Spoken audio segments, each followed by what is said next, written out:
Hello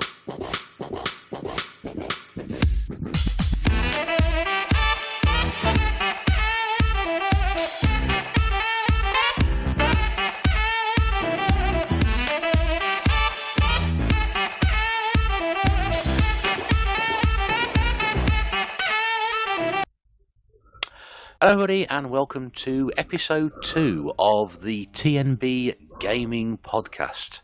Yes, we've made it to episode 2 despite what people said about episode 1.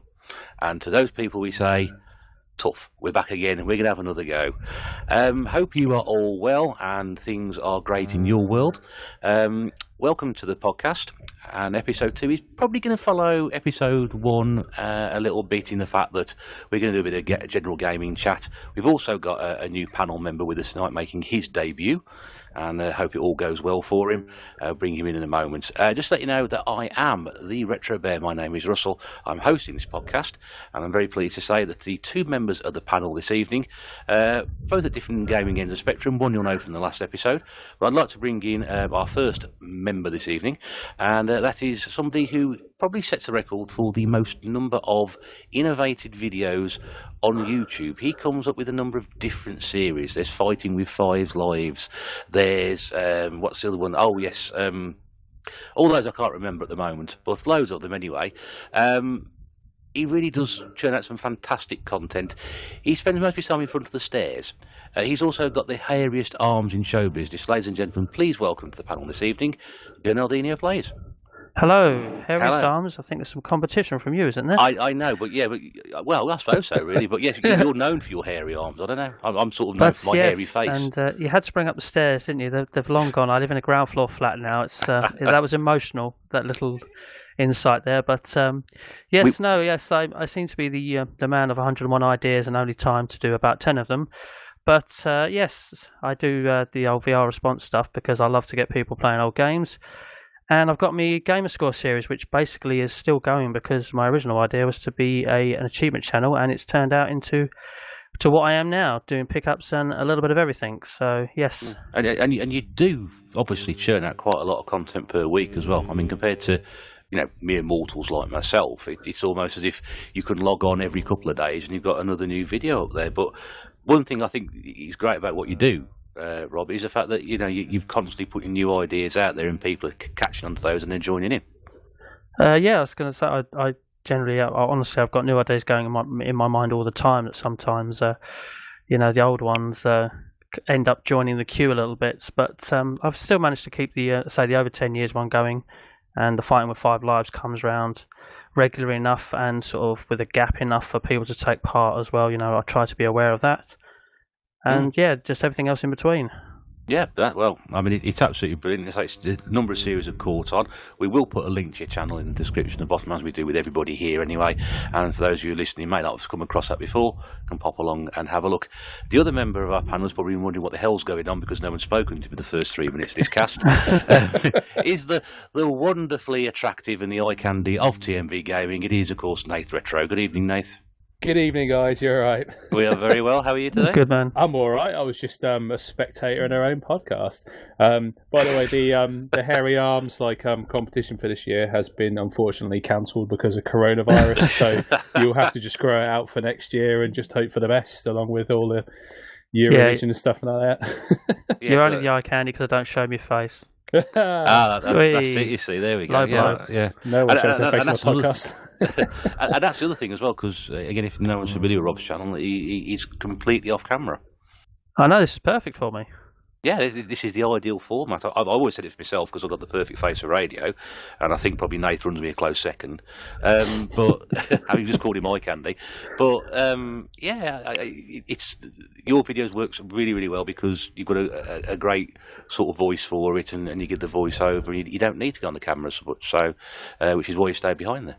Well, I like to think so, but I'm very aware that the visuals need to be changing as well. So I am sort of working with that in my own mind at the same time too. So there is that to it, which is why I try and have a wall of games behind the games that I'm showing and stuff like that, because then it's just not a plain white wall, Yeah. Yeah, I thought that just was your wall. I thought you just got enough games that is your wall. Yeah, I took Bear's advice from episode 1. It's insulation, mate. Yeah, that's it. Yeah, Save some cement and build a house. Yeah, that will catch on one day. People actually sort of realise that yes, you were right. It was insulation. Or where does Rob get all that wonderful wallpaper from? But he's actually realised there's wall of games behind him. But what does a brick actually cost? I have no idea. I mean, if you're picking up games for 10p each, Bear, and Rob picking up the way he is, I'm like, surely it's got to be cheaper. Build a house out of games. I mean, it wouldn't be the most sturdy thing, absolutely, but yeah, the three little gamers. That's what it is, isn't it? One built his house out of Game Gear games, and the other one built his house out of Xbox games, and the one who built his house out of Saturn games was a complete fool. But not true. If you had the later Saturn games, that was the one that would pass the test of time because you can't get in. He'd be locked out of his house forever. You were breaking up there. I couldn't hear a word you said then. I should also apologise. We talk about coronavirus and everything that's going around at the moment. I will just mention I have got a bit of a cold. I've had a cold since the weekend, which is why I'm possibly a bit bunged up, and I may hear some coughing in the background, a bit of wheezing. I do apologise, but I'm not going to conk out halfway through the broadcast. It should be all right. I should hope anyway. Paramedics are on standby. They're on standby. I have a doctor's note. I mean, it's funny you bringing up the virus talk and all that. Is obviously a few events have been cancelled since, but the London gaming market still took place at the weekend. Well, this is what I wanted to get to because we've talked about it on the last podcast, and I know Nathan was there in person with the other guys, but you also made that huge journey to Doncaster from sort of down the south of England, and I'm really glad you're here because I'd just like you to sort of, because I know that was, I mean I wasn't there obviously, but I know the guys and everybody else who knows you knows how big a sort of a thing for you to do, to go and do something like that was. I mean, it's well known. I say it a lot. I suffer with largely social anxiety. I didn't sleep for 2 days knowing what I was going to do. Going to the event, literally didn't sleep for about 2 days. I say I didn't. Probably about 3 hours, roughly, combined. It was mental. But I don't sleep a lot anyway. But yes, when I knew what I was doing, it was a big thing. Mm. And being the person I was, that I wanted the surprise element to be a thing, and I've still got the video that I made on my phone for the guys because to me that is priceless. It really was. I thought that's one of the best things I've ever done, and only you guys have seen it. So you're saying that people still do get anxious to go to gaming events. I know that I'm sure you wouldn't mind me saying, but like Pete still get anxious about going to events and with lots of people. And even for myself, meeting loads of new people, or when people kind of recognise you and say hello, well, maybe not in your case, she's not on camera, but to surprise everyone. But it is kind of like you're going to meet all these people for the first time, and it is a case that you've known them for so long. It's quite funny how a few people didn't recognise a voice. A couple of people did eventually, but I mean, I have to give the biggest credit of the day has to go to Planet Retro Big Game Al. I literally said one word that he heard, and his head popped up like a dog, had smelt an oven opening with fresh sausages. It really was. It's like, I know that. It was incredible. It was absolutely amazing. Some people was like, "Yep, don't know who you are. It's just some guy with a southern accent." Was it take or care? Sorry? Was it take or care? Take or care? Yeah, take care. Take care. Oh, right. Sorry, yes. Yeah. So, I don't even know my own catchphrases. But you go back to the anxiety thing. I mean, when I went to my first game market last year in Birmingham, I was exactly the same on the train going in.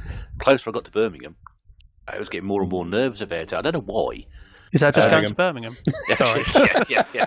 You need your wits about you if you're going into central Birmingham, certainly. And you had the thought of going to Digbeth as well. I'm allowed to say that I have family that lives there, okay? I have no family who lives there, but I don't care. You're lucky. Yeah. But because I knew that there were going to be a couple of... not only a couple of I knew from YouTube at the time, so the other people I sort of... found out we're going to be there. I didn't realise we're doing YouTube in a big way at the time, so it was very nerve-wracking the closer I got to it, but it was absolutely fine once I got in there. And it was actually nice that a couple of people sort of recognised you as well. It was. I mean, everyone was brilliant to me in the end, and it just goes to show how brilliant this community is. I must admit, I was searching obviously one of you guys out first that was there, and Eddie was the first one that I came across, and then after that he kind of took me round a little bit and sort of introduced me to a few people before I broke off, and then walked over and found Sean on my own. And I say that, again, the best one was just standing next to Pete for about 2 minutes while Sean was laughing. You know, that was brilliant. I'll never forget that moment. And then Pete's reaction, which I can't say because there was a swear word involved, was priceless. You know. Yeah. But the great thing about it was Eddie was sort of taking you around and introducing to everybody, and he sort of, from what I understand, just walk up to people and sort of say, "Hey, who's this?" And sort of point at you, and then you'd sort of stand there looking at them, and they'd sort of look at you and go, "I don't know." So just a brilliant way of introducing you. So, I mean, obviously, you did the Doncaster one, which was absolutely brilliant. We did touch on that last time, but I wanted to get you to sort of talk about that there. Tell us a bit about London past this weekend. London, well, obviously, 48 hours before the event, you know, stuff was really starting to go down with the boring virus that we keep mentioning. You know, I'm only saying boring because we keep talking about it. It's obviously very important. Yeah, but obviously 48 hours beforehand. Yeah, have you been living in a cave? I was the safest place to be honest with you. But, yeah, sorry, yeah, Rob. things were really starting to go down. So I was going onto Twitter and checking replay events' thingy, and eventually put out a notice just saying that due to the low level of cases and the size of the event in London, that is, that the event was still going ahead. And obviously I checked with, because I was meeting up with Planet Retro, Big Game Al, checked with him, it was still going. He said, yeah, of course, not putting me off, and we went. And the event, obviously that was my fourth one in a row. Now the event was sizable. Another nickname I've got for Al is Mr. First in the Queue, because we were there that early, just like it was at Doncaster. Mr. First in the Queue, treat yourself, that's a good price. I think he camped there. But yeah, and... yeah, no, we went in, and I say, in my previous videos, you can see it when I did a little bit of a tour. There's like a section at the back which has two black doors, one either side, where you sort of walk in and out of. And there's a back room which houses about, I don't know, anywhere between 6 to 10 sellers. There's a little bit of an overflow, but that was completely locked off. And I never really thought about it till after I left. The main hall was still full, still plenty of sellers, still plenty of people. But the rows were a little bit further apart, so it made me wonder if there was like actually one less row as well. But it was still a good day out. There's still plenty of sellers, and as you might have seen from my video, guys, I bought plenty of stuff. I'm eating toast for dinner for 2 weeks because of the Retron 5 I bought. So I own spoiler there.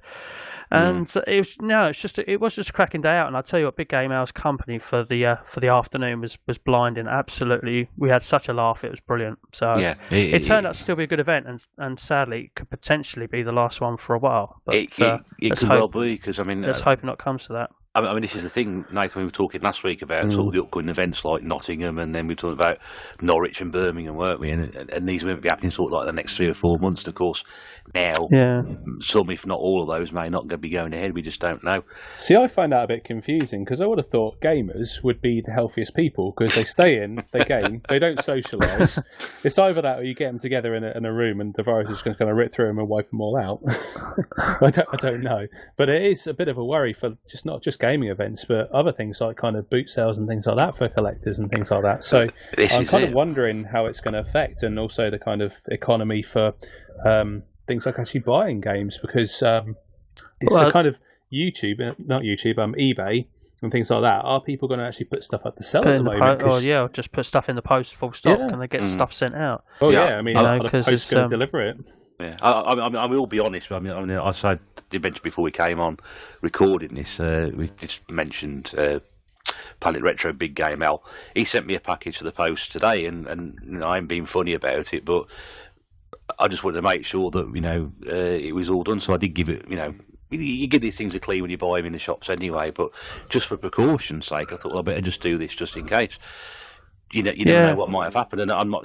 This is no slight on Al at all, but we've got to be a bit more careful about this. You don't know where it's been in between his house and yours, is what you're saying, basically. And, that's it. And who's handled it. So that's it. So it's not a slight on who's sending it to you, but things like this are so. Are people going to sort of order stuff now? I mean, I'm thinking now. I usually go out and do pickups in charity shops and what have you. I know Nath, you like to do the boot sales. Yeah. We're never going to be able to. We're not going to be able to do those for the immediate future. Say the boot sales anyway. Well, old people are generally the ones who kind of run charity shops because it's volunteers, and the majority of them are people who are retired or kind of essentially like older people. So if they're now in lockdown or just not risking it, then how are those shops going to stay open? So it's going to have a massive effect on the charities as well for stuff coming in. And what I was meaning for like things like eBay as well, people aren't going to list stuff because if there's a chance they can't get posted, if it gets any worse and posters affected, for instance, or people aren't listing stuff because of money and things like that. Because it's technically like a buyer's market at the moment. People aren't buying anything generally because they're saving money for worst case scenarios. Either it's going to be that stuff's either going to be a lot cheaper on eBay and things like that, potentially. I mean, I don't know. It's just kind of speculative at the moment. But I think things like charity shops and car boot sales are shut down because of the amount of people to them. I'm wondering how collecting is going to go over the next few months. I was going to say mine's going to be a little bit on a halt for 6 weeks because obviously, as you guys know, I work in aviation, so it's taken a massive hit at the moment. Yeah, I mean, so it's almost quite good that I'm now skint because of the London gaming market because I can't afford to buy anything anyway. I mean, I've got a nice CEX voucher to spend, in which today's YouTuber who gets overly mentioned in this podcast, Big Game Al, who does CEX roulette. I've got a voucher to spend there and sort of do a little bit of VR because he's encouraging people to do them. So at least I've got something to do within that time period, but can't see me venturing out too much. Yeah, I could see YouTube very much going the line of we're all be doing gameplay videos very soon. Yeah, and we all know nobody watches those. Wait, how can you do a VR to a roulette from CEX? Surely, like anyone who does that, it's a strange one. It's just doing a video, isn't it? Al's doing CEX roulettes, and he just wants other people to do them and see how they get on. So that's what he's encouraging in his video. So as I say, my last video where I literally bought a load of Nintendo stuff and traded it all in, I now have a voucher to do that with. So I've opened all mine.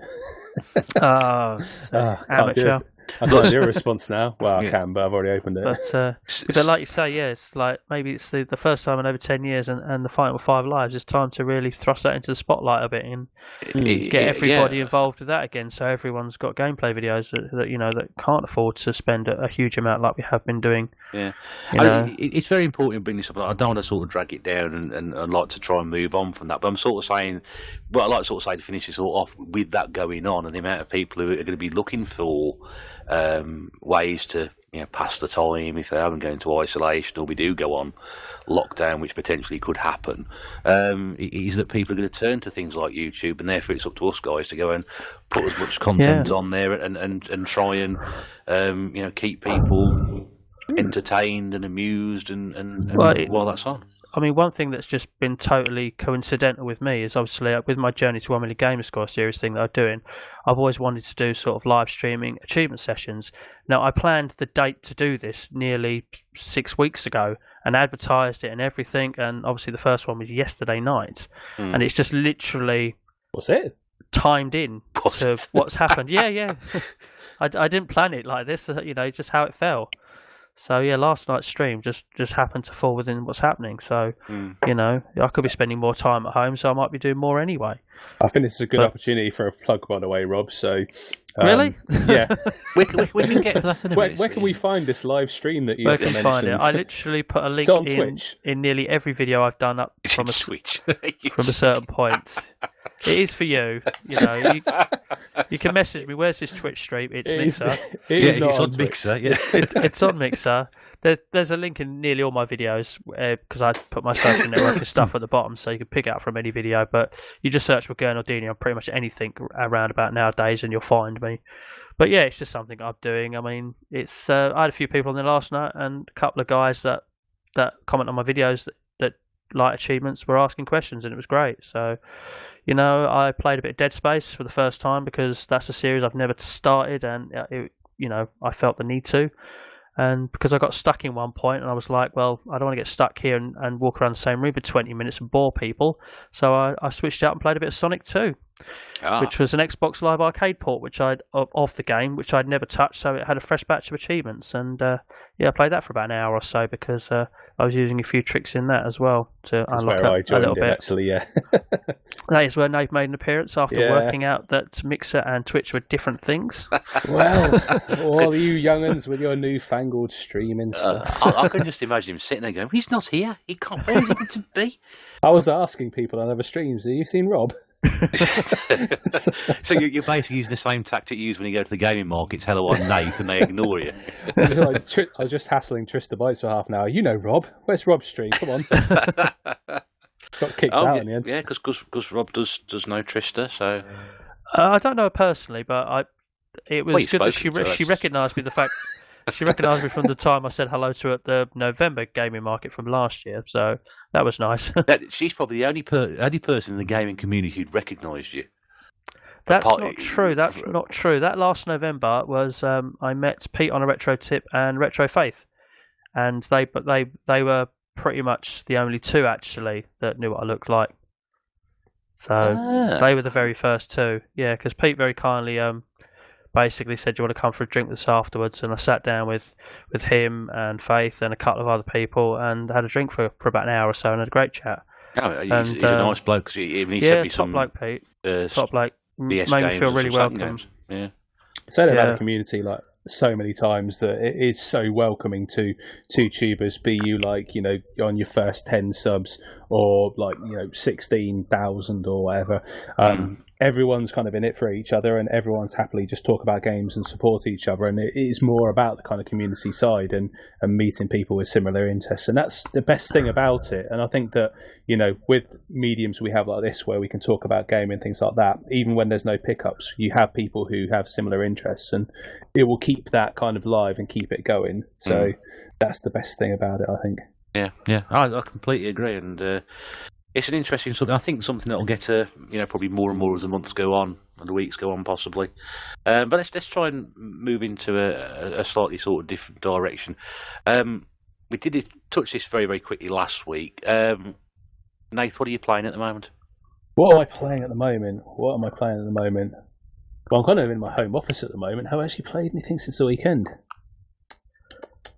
It's going to be a very short segment. I don't know. I think I've already said two that I was picked playing. Anything up.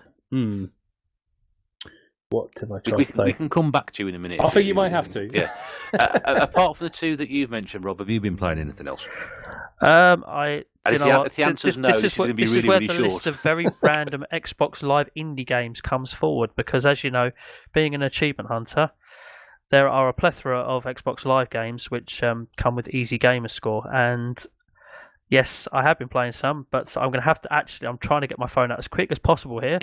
So, because some of the names of these games you'll love, like Syrup and the Ultimate Suite, which is an interactive story. Syrup. Syrup and the Ultimate Suite, as in, yes, that is, you can get all 1000G in less than 20 minutes in that. Super Destronaut Land Wars.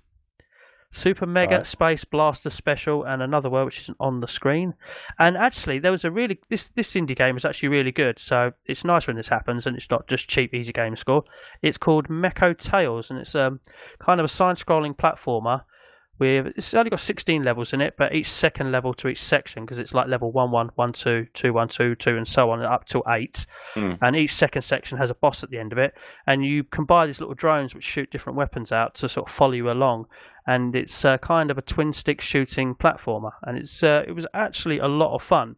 So that's the sort of side to achievement hunting that I like.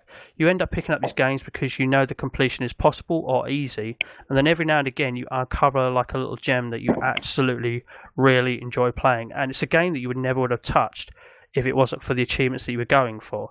So whereas some people sort of frown upon the achievement trophy system as kind of ruining the game because you're going for it for one thing, at the same time it sort of brings out another side of the game, and you find a game that you absolutely really enjoy.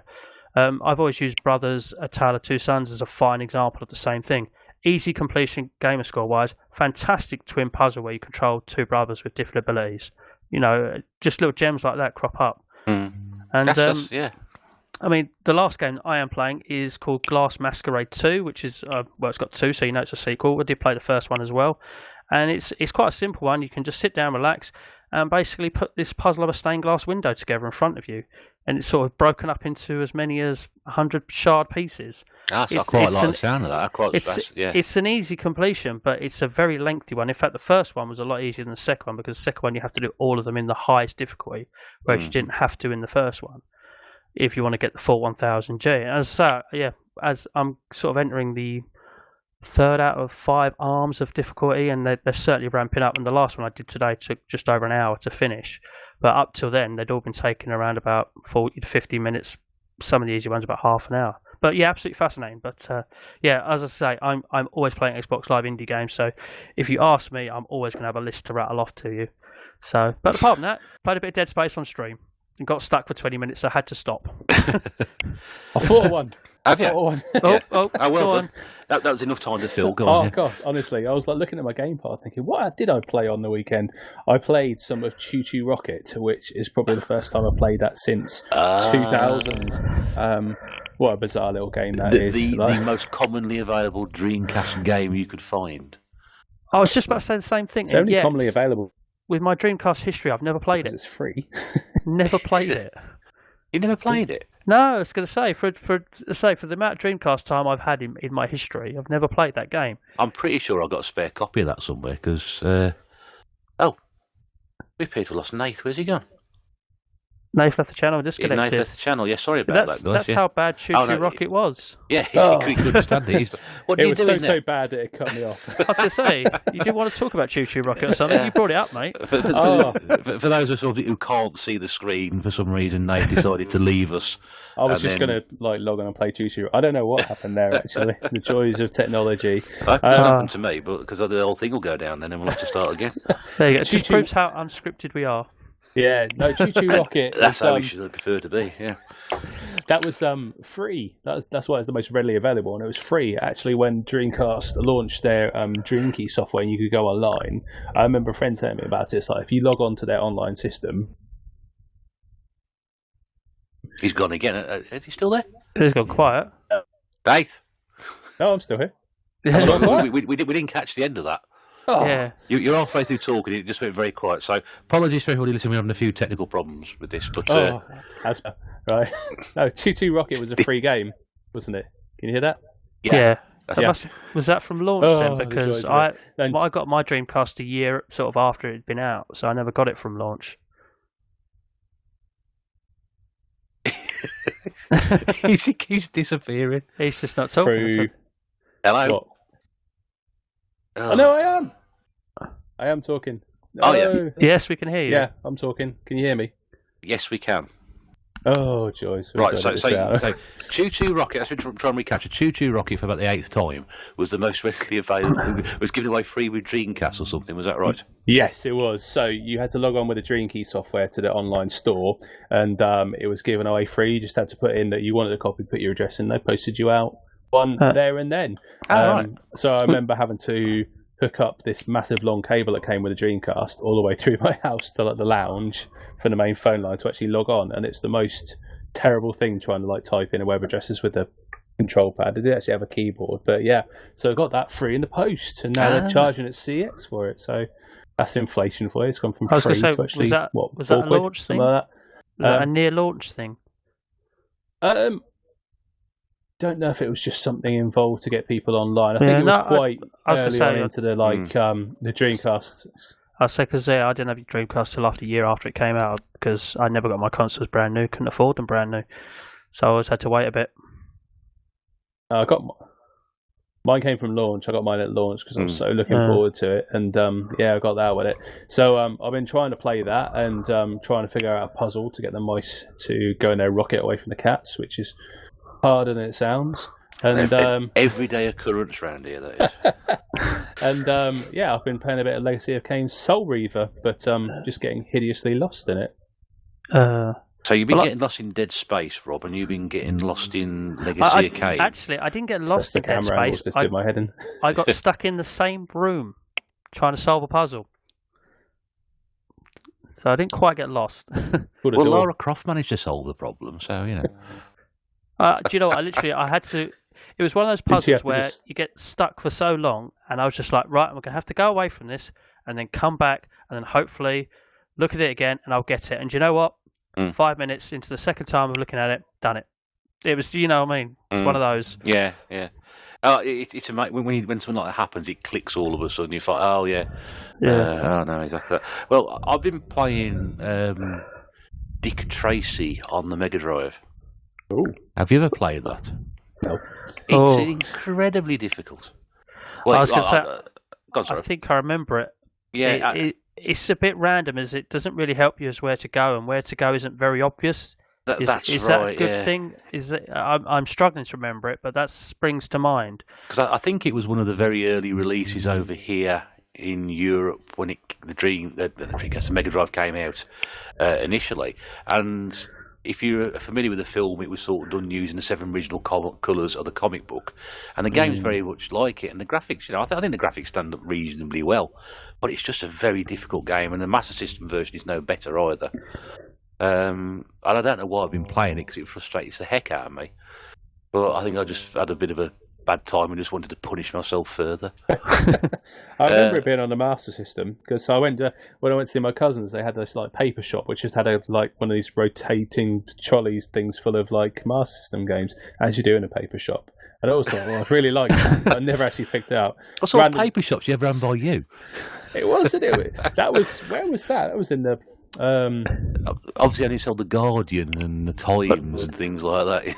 That's like where Carl's room is from. They honestly had one of these like rotating things that you'd have DVDs in. They had Master System games in there. Those were the days, honestly. Well, you say that. No more.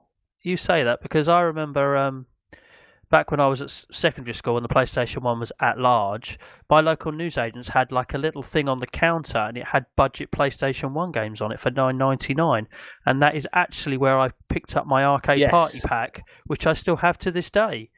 Because it has Rampage on it, and I love Rampage. Well, that makes me sound really old. Because when I first started working in 1997, I bought a PlayStation 1 not long after I started working with my first wage packets. Well, See, I think if I had a time machine, that's where you'd find Sean, because he'd go back and buy all the Phoenix games, wouldn't he? Yeah, that's it. I mean, that's actually, now you mention that, that's a sort of a really sort of interesting thing to bring up. And I'm going to throw you a bit of a curveball here, but just thinking about it, if you could go, being a games collector, I don't know about you, but obviously I've had a collection before, I've got a collection now. Is there anything in the past that you've had that you've got rid of that you could wish you could go back in time and tell your younger self, or in my case, my much younger self, don't do that, keep hold of it? Oh, I'd probably slap myself about for some of the stuff I got rid of, to be fair. I did swap my Go on, Rob. You go. No. I was just thinking. Go on. Carry on. So, my Mark II Master System that I had, which I've mentioned before in like videos, I swapped it to somebody for back when VHS were a thing, like 2 VHS. For a Mark I Master System. I know, absolutely the worst financial decision of your life, isn't it? But I'm still not forgiving myself for that. He didn't even take the games. He just wanted the Master System. He just that and Sonic. I understand videotapes of Hetty Wainthropp Investigates were hard to get back in those days. Oh mate, the biggest fan in the world. I can't even remember what they were. That's the worst thing. It could have been Mint. We don't even know if they're any good or not, do we? They probably were Hetty Wainthropp. It was probably around the time of Austin Powers, so it's probably right something like that. Oh, don't. So no, that and Road Rash on the Master System. I sold a massive bundle of Master System games before I got into collecting. Because he let me keep all the games. He only wanted Sonic, and because I was in the game at the time, thank God he didn't take them all. And I went up in my loft, and a few years before I started collecting in the 2000s, I think I sold Streets of Rage, Road Rash. I'm trying to think, Jurassic Park. There was a couple of others as well. And I think I got about 30 quid for them, tops. I think that was a really big mistake. That's one I always kind of regret and wish I didn't do. Really, you just don't get over stuff like that. It's just I can't think of something I've primarily sold and regretted to a degree. I mean, a lot of my console history, like I sold my original PlayStation 1 to buy the next console. I didn't sell my Mega Drive, but I sold a load of games for it. But my story is more of thanking people for not picking a particular one and actually dodging a bullet of regretting selling something. Because back in the day, like when the Mega Drive was sort of ending its lifespan, I remember going into an electronics boutique store with a fiver and buying 2 pre-owned games with that fiver. One was 99p in a John Madden game, which surprisingly I've still got. No one wanted it back then either. And the second one was for £1.99 was Mega Turrican, boxed complete. Now, when I went to sell my Mega Drive, I literally just put every game on the counter and basically said, right, I need to make some money. If you want it, make me an offer, I will sell it to you. And I remember selling Mortal Kombat 2. I sold Streets of Rage 1 and 2. I think I sold a Golden Axe game. I sold quite a few, but nobody took Mega Turrican for what would have been less than a fiver. And how much is that game worth now? And I still have it. And it's well, I said to Al 80 quid, and I think he said a little bit more. I'm going to whip my phone out quickly and see what CX want to sell it for, because that's what we do with games. Yeah, that's it. Yeah. So, but yeah, I could have literally sold this for next to nothing, just because I wanted to buy. Ooh. Oh, hang on. Sounds like it's got up. Yeah, that's surprising. Well, if it's mint, it's 140, and if it's not mint, it's 80. So you're about right, then. It's going to be somewhere between the two, innit? I would class mine as in between the two. It's not mint, but, it's not just... Everything's in there. Yeah. I've never had anything as valuable as that. I think probably the one I do... Two I regret probably is Golden Axe 2 on the Mega Drive. I think that goes for 30, 40 quid now. But the one was probably trading in my Mega Drive with a load of games, and I'm not, there was probably about 20 or 30 box games. The Mega Drive itself was boxed. It was the original Mark 1 version. Oh, dear. And I think I got, what did I get for it? 45 quid. Oh. And that was in an independent game shop. And do you know what I bought in my 45 quid? I bought on the PlayStation 1, WWF SmackDown, and Spice World. Do you know what? If you'd have just stopped at WWF SmackDown, that'd have been fine. But you added Spice World. Yeah, I couldn't let the story go. It's like people ask me, what A levels did you get, and I'm very happy to tell them I got an unclassified in something. So I'm quite proud of that. So yeah, I bought Spice World. Economics. I mean, I even know SmackDown isn't the greatest wrestling game out there, but for me, because of what it means to me, it is my favourite. So to me, I love it. That's a great purchase. But for a whole Mega Drive for it, no, not quite. Yeah. Well, not now, anyway. Spice World is arguably the best game about the Spice Girls ever. So. Is it? It's the only one, isn't it? Yeah, that's it. Yeah. Probably the best everything about the Spice Girls. I was young. I was misguided. We all you were in love. Yeah, I was in love. With which one? Which one? Which Spice Girl's your favourite Spice Girl? Jerry. Oh, we're doing this, are we? Yeah, we are doing this. Yeah, Jerry. Oh, what are you asking? No, I'm telling you. Which is your favourite Spice Girl? Answer now. I quite liked Baby, I have to say. That doesn't sound like a very invested answer to me. I loved Baby. There you go, that's better. You're not joining in, Rob? Yeah, He's gone. Yeah, do you know what? Just apart from Scary, I'm not fussy. Do you know what? Let's just go there. I'll take any one of the other four.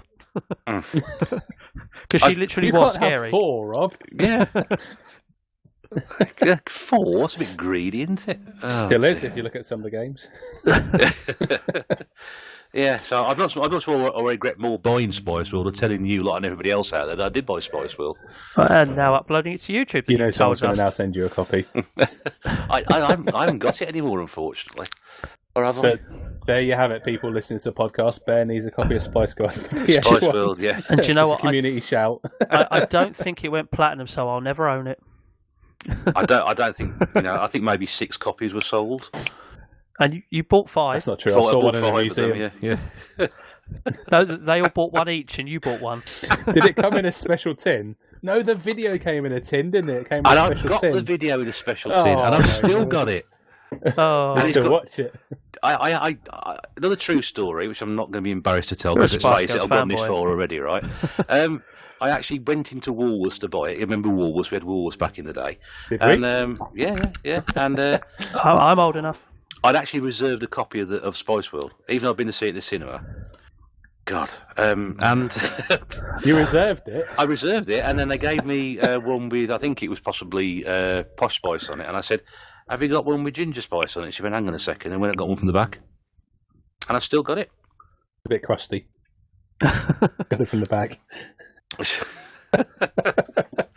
So that's my two embarrassing Spice World stories, which I'm now going to be teased mercifully for the rest of my life for. Yeah, we're not forgetting this. Not at all. No one will ever hear this conversation. Just between us.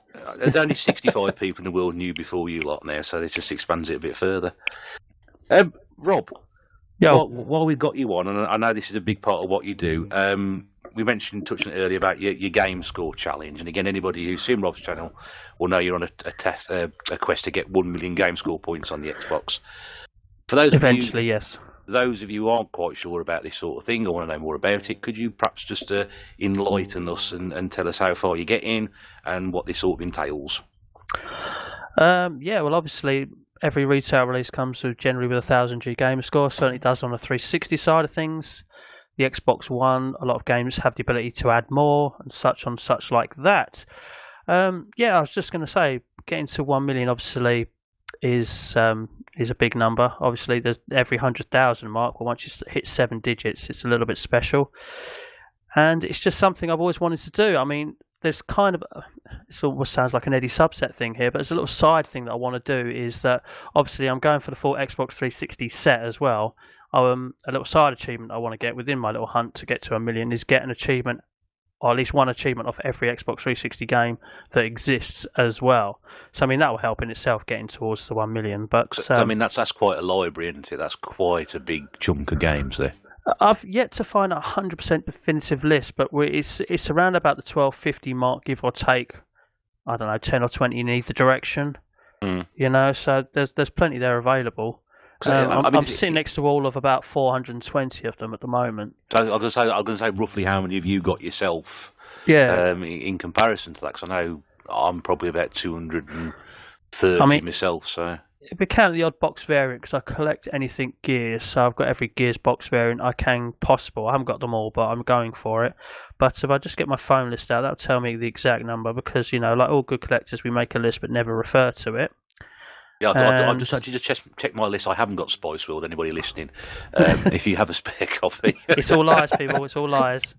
It's all lies. It's all lies.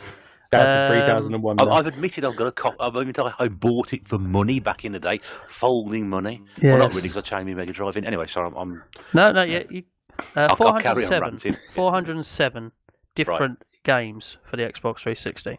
And some of those will be, and you'll have variants included. If you had a few variants I've still got hanging around, I'm going to stop that now, because otherwise it's just too much. Like, I'm not going to collect every Classics edition, because there's 3 variants of Classics, and some games manage to have all 3, and it's just not something I'm going to do unless it's Gears. So I've decided to knock that on the head, and unless it's one of those multi-box things, you know, that has 2 games in one box, I count as a separate release to the actual individual game. But yes, the 1 million, one day.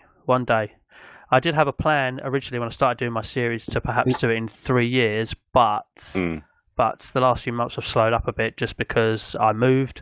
That took up a lot of money. I needed to work more. Now we've got the problems with work as well. And I don't want to sound horrible here, but, you know, everything else I do on YouTube takes up time as well, and I love doing it, so I won't give that up as well. But it's come at the cost of perhaps gaming an extra 1,000 to 2,000 a month, but it's a small price to pay for the absolute pleasure I get out of this community and the stuff I do on YouTube. It's slowed me down a bit, but people always say to me, you know, if you get to 1 million gamers score, I'm like, no, when? I will do it. It will happen. I will get there. And we're nearly at 500,000. We're about, I think I'm on 465,000 at the moment.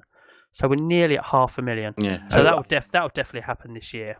Yeah, it's just a matter of when. It's just a matter of when. I mean, there are certain games which are easier to get the 1,000 points on than others, aren't there? There's a company. I mean, anyone that plays achievements on Xbox One will know of a company called Ratalaika Games. They throw out a game, and the achievement can be done in no time at all, and you don't even have to play a fraction of the game sometimes to get the full 1000G. And their games cost anywhere between £4 and £5.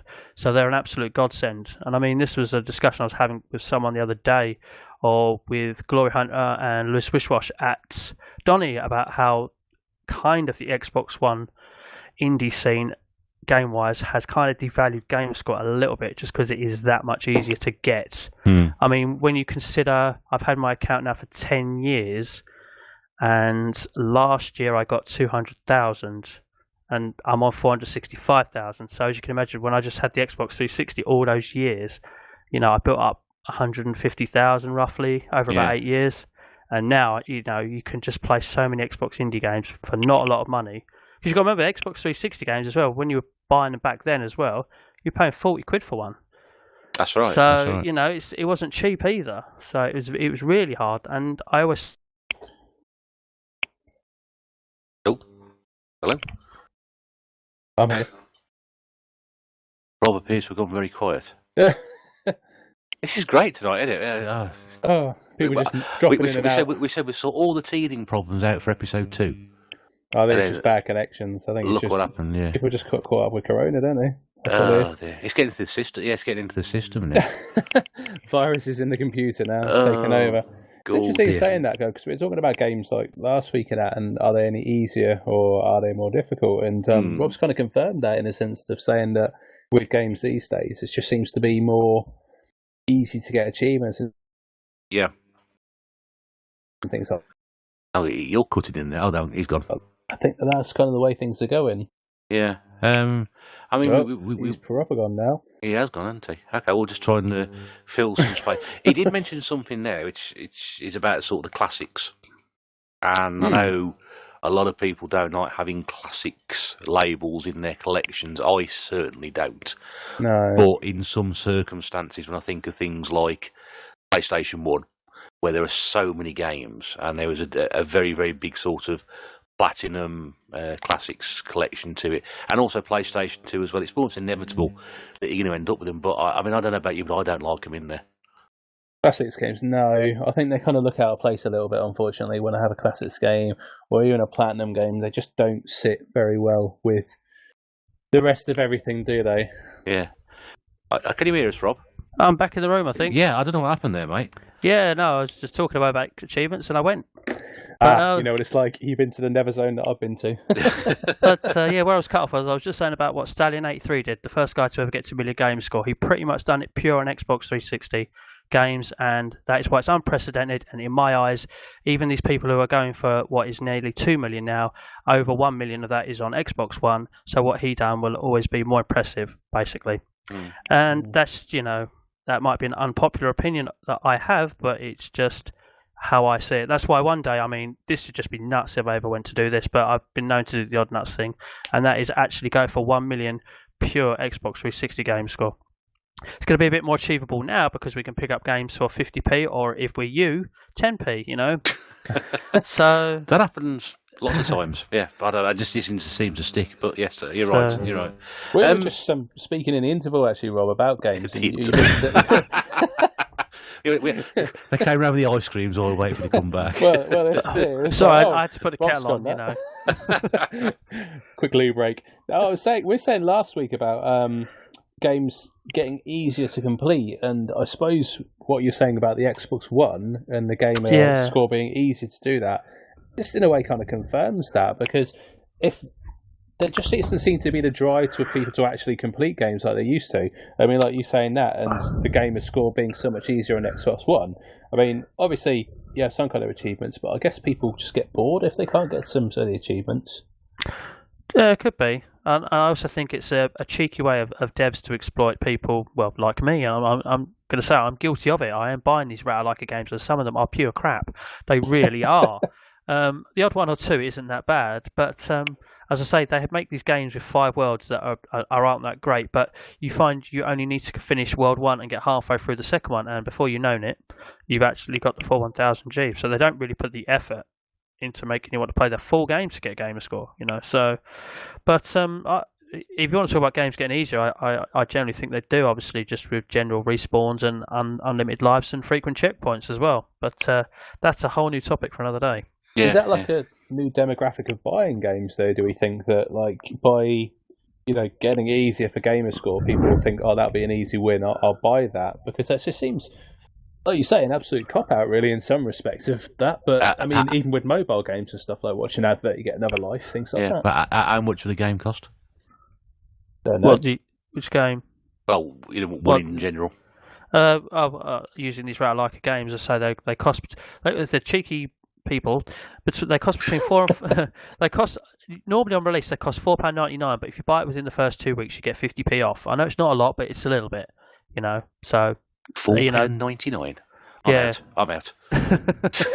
Out of my range. That's all right, I'll do that, yeah. Yeah, sometimes they're $3.99, you know. I would like to see you in Dragon's Den, Bear. Like, yeah. How much? I'm out.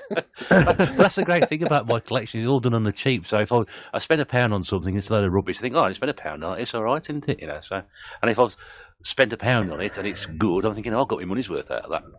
Absolutely. I am the tightest man on YouTube, without a shadow of a doubt. That could be a title for another completely different video. I don't know. I was going to say, I was trying to think of a rival for you there, but no. Yeah, no. We're trying to do without the innuendos this week, but I think we just spoiled that one there. Rob, did so well. While you're putting the kettle on, I asked Nath a question because you did sort of mention the box variants, the classics. Yeah. What are your opinion on having sort of like classics games within a collection? What, over the standard release? Yeah. So if you had a classics collection, that will do, sort of thing. Yeah, is that what you mean? Well, I mean, within my collection, I've got, say, the PlayStation 2. I've got like 15 games which came out on the Platinum label. Obviously, at some point, I'd like only come out on the Platinum label, or is there like a normal release as well? There's a normal one as well. So I mean, you know, would you prefer the normal label, or would you be satisfied with the Platinum? Absolutely, I would prefer the normal label if a normal label exists, and I say that because there is the odd one or two Xbox 360 games that were only released under some form of classics label, and one of them is I'm just trying to navigate my way tied to this laptop and get to an example for what is it called? You maybe remember that actually. It's one of the Grand Theft Auto games. There it is. Yeah, it's Grand Theft Auto San Andreas. It was only released as a classics. It was never sort of released as a standard-looking box. And I think there's one other game as well on 360, but that does actually evade my memory now, if that does exist. Well, there we go. Ladies and gentlemen, I've learned something this evening. I did not know that.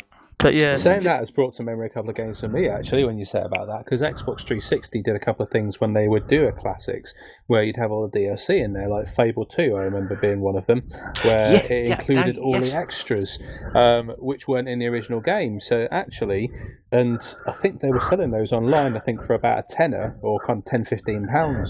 So actually, you got the full game plus all the DLC for like half the cost of it would have been new. So and that probably would explain why I've never actually bought Fable for the Xbox. Yeah, and then you go on to Game of the Year editions, which is all the DLC which was released afterwards, but then they released it again and put everything in the box, you know. Yeah, that's what I mean. I'm certainly thinking that was Fable 2, and it wasn't a classics or something like that. It wasn't Game of the Year, but it was the classics. I think. Right. And, I've got Fable for the Xbox, but it was Fable 2, wasn't it? The classics. That was the 360 on that one. But yeah, like Silent Hill 2 on the PlayStation. Oh, on the PlayStation 2, yeah. Yeah, the Platinum copy was the special edition one, and you could not get that in the standard edition. You got like a cardboard sleeve in that one, didn't you? So it does have some benefits actually. But right. But yeah, generally as well. I'd prefer not to have them. But this is the guy that decided to go for full platinum set on the PS1, because I tell you what, if you separate your black labels and your platinums, and you have a lot of platinums, they do look kind of pretty on the shelf. I've got to be honest with you. They really do. I agree. I think they do. I think the silver they used on it was sort of quite effective. I think they're the nicest looking platinums as well. I think the PlayStation 2 ones, spine out, look awful. Even if you had a whole batch of them together, I think they look awful. They do. And, I agree with that. Yes, I've now got 45 of them, I think. What's the number of platinum games that came out for it? Well, I've yet to 100% confirm this with a more definitive list than Wikipedia, I'll be honest with you. From my knowledge of what I've learnt so far, there's 162 UK PAL, but there is a PAL edition of Lucky Luke, which was released in France only. So there's either 162 if you're just counting UK PAL, or 163 if you count this one Lucky Luke game that was released in France. And that is all the information I've managed to glean online so far. So if anyone knows that figure's wrong, please by all means throw it in the comment section below. But I think that's how many there are. That's a heck of a lot. As a subset. You'll be surprised how many. Some of the games that made it. I mean, some of the games you play, you pick them up and you think, Jesus Christ, it's bloody awful. You know, I think 007 Racing springs to mind. I haven't actually got that one yet, but I will get it at some point. I think they released it with 50p off if you bought it in the first week. Probably, but How did I miss that bargain? Oh, A whole knows? 50p. That's like 5 games some weeks. but I think some of the hardest games to find, believe it or not, because obviously I've been looking a lot, is apparently nearly all the FIFAs from 96 to about 2003 all went platinum, but anything beyond 99 is not actually that hard. It's not actually that easy to find with a platinum label, or it certainly hasn't been for me. And I think the last FIFA they made was 2005 on the PlayStation 1, but I think it was only up to 2003 that went platinum. Was it as late as 2005? My God. I think. I'm not PlayStation 2 was entirely well in. sure. I may need to be corrected on that one. But platinum-wise, as he gets his list out, which is saved on his phone again. But yeah, I mean, he got loads of Disney games on there as well, and a bare favourite dancing game as well, Dance Revolution or something or other. Oh, That Dancing went- Stage Euromix. Yeah, maybe. that went platinum. And your mate Tony Hawk's got 4 platinum games, mate. He must be really good. He must, but amazing games. they were all bought by Retro Bear. That's the only reason they went platinum. I took them back It and went tried platinum because you bought every single copy and burned them. Yeah, but I bought them all and And then they bought traded. platinums. I bought them That's all why and they're traded platinum. in for a Mega Drive again, so I got a Mega Drive out of it. Yeah. How many did it take you? Where's his FIFA's gone? Oh no, actually, yeah, no, sorry, I stand corrected. Even 2005 went platinum according to this list. But what would be the purpose of a FIFA game going platinum? Because it just has to meet a minimum sales requirement, doesn't it? That's why. I think what he means is that once time it goes platinum, you've already released the next one. Yeah. Because FIFAs are just a throwaway Oh, game. and Although everybody's got it. Yeah, effectively, if you yeah. brought the first one, then you brought everyone after that, really, isn't it? So If you're going to print 600 million copies of the same game, why shortly afterwards you're going to print another 400 million copies of the same game? I don't understand it. Platinum, something like that, or a classic should be reserved for something which, wouldn't I say didn't sell as well, but should be like a prestige title, a platinum status to be able to buy that game at a budget price, not to shove bloody FIFA games on there. But what about Dance Stage Euromix and Dancing Stage Party Edition? Classics, mate. Because they both Absolute made classics. Don't knock them. I tell you. it. Can I just say, by the way, the edition in Party Edition is spelt with upside down exclamation marks. There you go. That's how good that is. I had not noticed that. I think they're just trying to cover up a grammatical error that they put on the case, and it's like, we've printed like millions of these now. Can't do nothing about it. Yeah. Oh, dear. And 25 years later, they'll be discussing a YouTube podcast. Yeah. Oh dear. By some idiot who wants to collect every platinum. Yeah. Someone's got to. Another question as well. We're talking about collections here, and we're sort of getting towards the end. But a couple of things I want to sort of chuck in before we finish. Alphabetising your collection. Oh, now you've started something. Need Shawnee to do mine. Yeah, because the one sort of personal demon I have within myself, where I could continually want to change it but then don't, is games that begin with the word "the." It really is a bane on my life, because I look at the games I've got, like, they're actually right next to me right now. The ones beginning with "the." We've got The Darkness 2, The Godfather, The Golden Compass, The Incredible Hulk, and a lot of places when they categorize games like CX and people like that, they take the word "the" and sort of apostrophe, not apostrophe, comma, the at the end. So it will say Incredible Hulk, comma, the. And I kind of think that I should do the same thing, but at the same time, my head says, no, it begins with T. And then it's the whatever first letter comes after the word the. And it is a bugbear of mine. It really is. I don't know what to do. with those, I mean, in my collection, if it's TI, then everything "the" goes before that. So, but then it would be like "the" and then the first letter. So if it's like The Adventures of Tintin, for example, because there's one of those games, isn't there? So The Adventures of Tintin would be the first one under "the," but the games would start before TI, if that makes any sense to anybody. See, I kind of like Sean's it does, take on this, because he was like, wherever it says on the side, then that's how I'm going to alphabetize it. Yeah.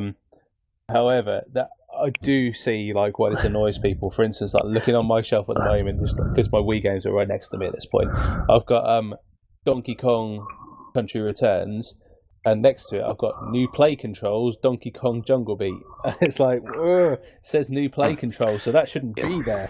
But it's only saying, look at me, I can use a Wii remote rather than a bongo. Yeah, but see, I would put new play under N. Yeah. Because that's what it says on the spine.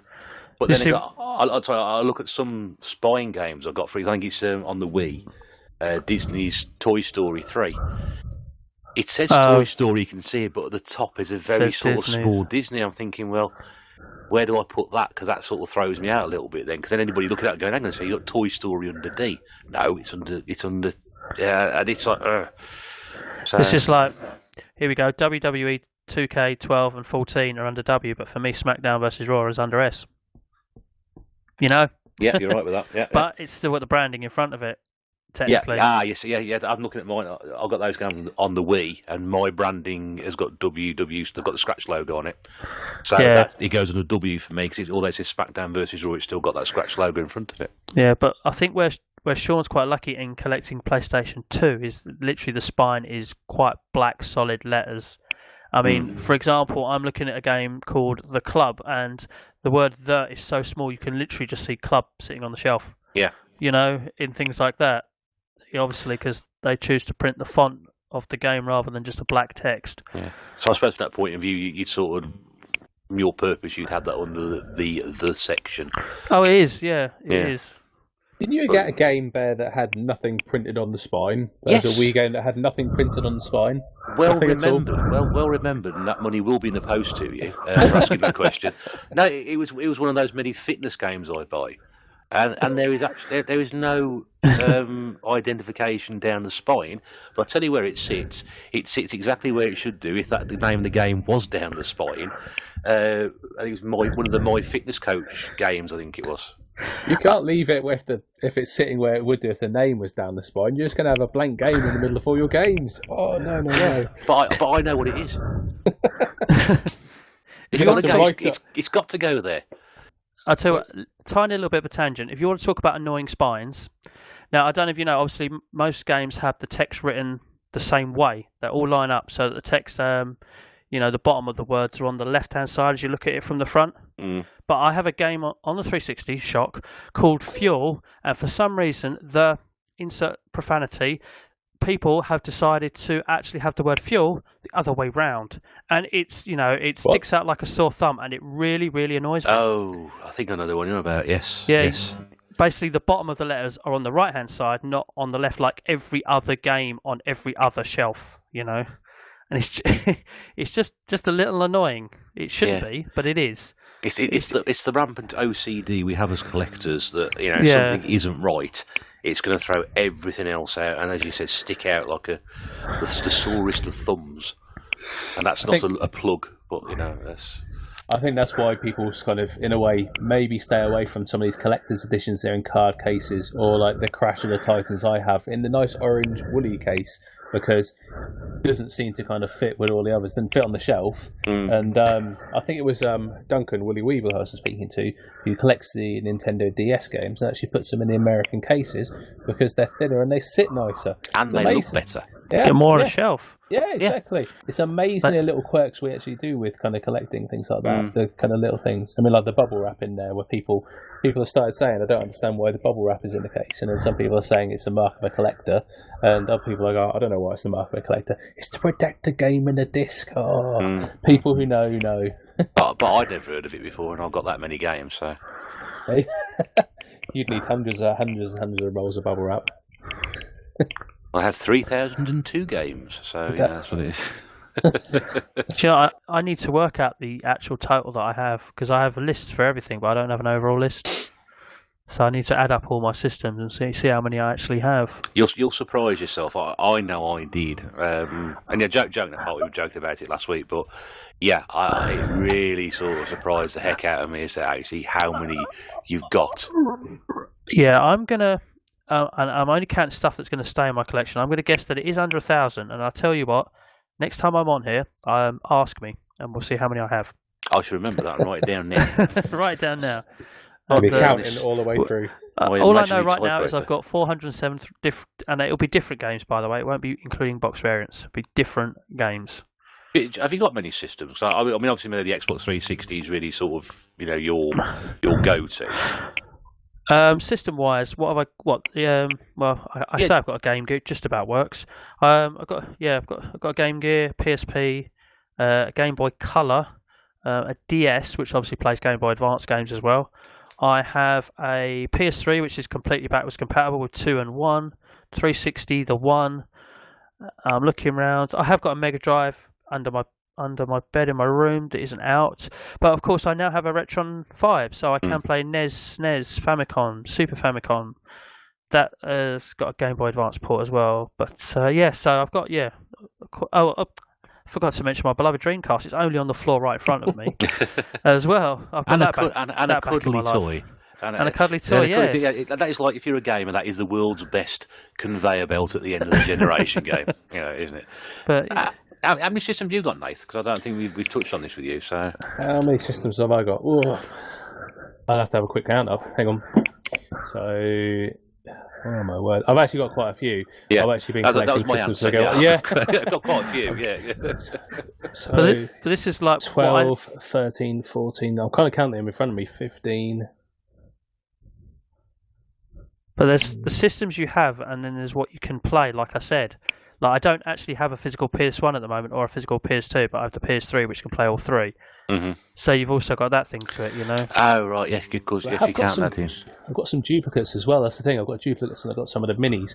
So I'm trying to count them in front of me because the majority of what you can't see on my videos, just above my head, is I have a shelf which is it would be Boeing if I hadn't properly reinforced it with all kind of my consoles piled up on it. And I've got, just looking at that, 1, 2, 3, 4, 5, 6. But do 7, minis 9, count because 10. they can't take a physical game? No, they don't count. We wouldn't be counting those. So I'll have to, the judge's decision. No, we're not counting that one, I'm afraid. Oh, all right then. I don't really like the minis that much either. But and clones don't count either. Yeah, they're not official releases. Sorry, Pete. Your two Terminators don't count, mate. Look at him. Now he's met Quang. He's all about the clones. Oh, I know Quang's rules now. And I tell you what, the guy is bang on. And his collection is proper down to the number because he doesn't count box variants. He literally has individual consoles, and they're all boxed as well. I tell you, there's that. I keep forgetting the proper word for it, but a talk on stage. It's at the Margate Expo between Trista and him, where he talks about his boxed console collection. Anybody should watch that because it is just truly amazing. And the pictures that he has, the fact he can't fit in his room, and when he needs to find a console, he's got a picture of him with all these boxes lined in his garden, because when he needs to get a specific one out, sometimes he has to move about 30 of these plastic crates or even 50. And there's this photo of him with just 2 layers of boxes all the way stretched across his garden, and him standing at the top because he had to get to one specific console. It's honestly, it's mental what the guy's got. And he has to have the biggest box console collection in the world. Has to. Yeah. So I was very lucky to speak to him at the London Gaming Market. What a great guy as well, by the way. What a great guy. Well, I was just doing a quick tot up in there. So no doubles, no box variants, just original consoles. Yeah. About 20 odd, I think. 20 odd. 20 odd, I think. I've just done a similar thing, and I think I'm either on 29 or 30. But I'm also including my computers in that. So that'll be in PCs. No, as in C64, 2 Spectrums. Oh yeah, I've counted Spectrum. Spectrum's a console. It's not a computer. It's a computer. Nobody used it to do anything other than play games. That wasn't the idea, though. Yeah. Right. That's another debate to be had next time. We will put that on the back burner. Yeah, but if I count all the computers and stuff, it's around about 30. And that doesn't include any doesn't include the Retron. No, you've got to count the Retron. It takes games. Obviously I've already got an NES. So right. I need to count the Retron. Otherwise, I'm not in double figures. I don't think. Well, I've got the handhelds included in that. Yeah. But and there's too many. That bumps up considerably then. Can't say. Got too many surrounding me. You can't see. Yeah, I do literally need the Retron 5 to make it up to 10. Christ. Feeble. Yeah. No, I wouldn't say it's feeble. It is what it is, you know. I mean, I've been very lucky that some of those consoles that I've got, I've been given. I mean, and I could sort of go through and probably pick about 5 or 6 out and say, yeah, people have actually given me those. The BBCs, the Electron, the Atari 2600. The first Wii I got was given to me. Mega CD, are we including that in there? You can do, because that was a console. I've got it was an add-on. Oh, here we go. Oh, well, he's off again, isn't he? Oh. See ya. Oh, this is the debate to be had next time, I think. Put it out to the people. Yeah, that's it. Is a Mega CD a console or is it a peripheral? Answers on a postcard. Just somebody who cares. Yeah, somebody who cares. PO Box the Retro Bear. Please send it signed and attached to a copy of Spice World. Yeah. Oh, no, I'm never going to live that down. Oh, well, that's great. I should be known as that guy with the Spice World game. Right. Guys, I'm going to be trying to wrap this up now. Yep. Obviously, did we talk about Mixer, Rob? Yes, we did. Yeah, we talked about that. Is there anything that you sort of want to add at the end? The only thing I think I did, I tried to. I will be streaming a lot off schedule, but I do have 2 days which will always be scheduled because I can do them around work. It is quite late, but as I say, I work late, but I know I'll be home by then. So basically, I've gone for TT at TNT. I've gone for Tuesdays and Thursdays at 10:30. So that is why I've picked those days, basically. So. Yeah, that's So and what are you going to be doing on there? Sort of some gameplay? Are you just going to pick a game at random, or a lot of it is going to be. I'm going to be choosing a lot of Xbox 360 stuff that is backwards compatible, because when you stream an Xbox One game on your Xbox One, the achievements don't pop up for people that are watching a stream, but for some reason, if you play a backwards compatible game, they can see the achievements pop up on the bottom of the screen. They actually appear. So I'm choosing a lot of Xbox 360 stuff for certainly those 2 days. However, I do have a new indie game which I'm quite willing to do on the next stream, which is a hidden object game, and the name of it actually eludes me right now, which is really handy. And I just thought that would be really fun to play, because the people that are watching can actually help and then type in the comment, "It's up there, you blind git," you know. And but yeah, my 2 days are going to be Tuesdays, Thursdays at 10:30. So it's TT at TNT. Well, we shall do pop along and have a look at that, and then we look, Rob won't be stuck in the room for 20 minutes like he was this week. No, not on Dead Space. I beat that room, and I may carry on playing that in one day next week. And Nath, anything you want to add at the end today, mate? No, as per usual, I'm going to drink whiskey and maybe try and find some time to game in between making videos, if I get the time to do that. Yeah. Did anybody send you any whiskey after last week's episode, or was that just No, and after all, my name dropping as well. Like, no, nothing's done up. No. Well, there we go. It doesn't go to show it doesn't work, does it, really? We'll find out next week how many Spice World copies you get. That'll be interesting. So I wonder if that'll actually happen. I doubt it. Anyway, well, no one will be going to the shops anyway, will they? So that's where we are. Guys, it's been an absolute pleasure to have you on tonight. I do appreciate you giving up your time again. It's been a very interesting chat. It's been great to have Rob on for the first time. And making my debut. Time we'll never get back again. Well, it learns a lot more about it. Like as Rob said, if you want to go along and check out his live streaming on a Tuesday and Thursday at 10:30 on Mixer, feel free to do so. We'll also be putting a link in the description to Gurnaldinho Plays channel, and also Nath Retro as well, who's been here. Once again, Nath, thank you very much indeed for popping by. Welcome. And Rob, thank you very much indeed for popping by, mate. Appreciate your time, especially because we weren't quite sure if you'd be joining us on this one, but it's been great to have you aboard, mate. It's been awesome in the end. I was a little bit nervous, but thank you very much for having us. It's been fun. No, it's been an absolute pleasure to have you both on again. That's it. So what we'll try and do is round up the usual suspects, and we'll pop another episode out at the same time next week. We're not quite sure what it is. It may be another general chat. We may do specialised subjects, and we were very, very grateful, I should mention, last time, for those people who have suggested some topics for us to discuss.